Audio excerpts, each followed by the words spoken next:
ረሱል አለይሂ ሰላቱ ሰላም አንዴ እንደዚህ ከትላልቅ ሰዎች ጋር ቁጭ ብለው እያወሩ ትላልቅ ቦታ ያላቸው ማለት በሀብት ሊሆን ይችላል በእናንተ አንድ አይነ ስውር ወደ ውስጥ ገባና ሊያወራቸው ፈለገ። ከዛ አዩትና ፊት ነሱት። እዛው ወደ ጨዋታቸው ገቡ። ረሱል አለይሂ ሰላቱ ሰላም ከዛ አላህ ቁርአን አወረደ አበሰ ወተወላ አንጃአሁል አዕማላቸው። ቁርአን ላይ አላህ Subhanahu Wa Ta'ala ነብዩ መሐመድ አለይሂ ሰላቱ ሰላም በጣም በሴንሲቲቭ መልኩ ነው የሚያወራቸው።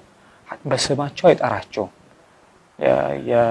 ያ ሙሳ እያለ ሲጠራ፣ ያ ዘከሪያ፣ ያ ያህያ እያለ ሲጠራቸው የቀሩት ነቢያቶች ነብዩ አለይሂ ሰላቱ ሰላም ጋር ሲመጣ ግን ያ አዩሃ ነብይ ነው የሚላቸው። አንተ የአላህ መልእክተኛ። በጣም ከክብሩ የተነሳ ለሳቸው ካለው ክብር የተነሳ ኻሰተን 5 ቦታዎች አካባቢ ነው መልእክቱ በጣም ጠንቀር ያለ ሲሆንና ሌላ መልእክት ሲሆን ወማ ሙሐመዱን እያለ ስማቸውን ይጠራል። ከዛው ውጪ ያ አዩሃ ነብይ ነው እያለ የሚያወራቸው የሳቸውንም ቀልብ እየጠበቀ ግን ምን አላቸው? አበሰ ወተወላ አየውና ፊቱን ጭፍግግ አርጎ ዞረ።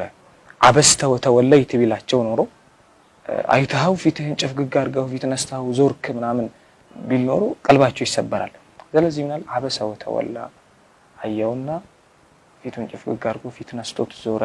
አንጃአሁል አዕማ ያ አይነ ስውር በመጣ ሰዓት ምናምን እያለ ያቺን ሞመንት አላህ Subhanahu Wa Ta'ala አነሳላቸው። አላህ Subhanahu Wa Ta'ala ወደ ማናችንም ወደ ለበስነው ልብስ ወደ ሰጠን ከለር ወደ ደግሞ ወደ ተጫማነው ጫማ ወዳለን ሀብት ንብረት አይደለም የሚመለከተው ኢላ ወደ ቀልቦቻችሁ ቢሆን እንጂ ያ ነው አላህ ዘንድ ቫልዩ ሊያሰጠን የሚችለው። አንድ ሰውዬ በቅርብ ዘመን ውስጥ የታየ ታሪክ ነውና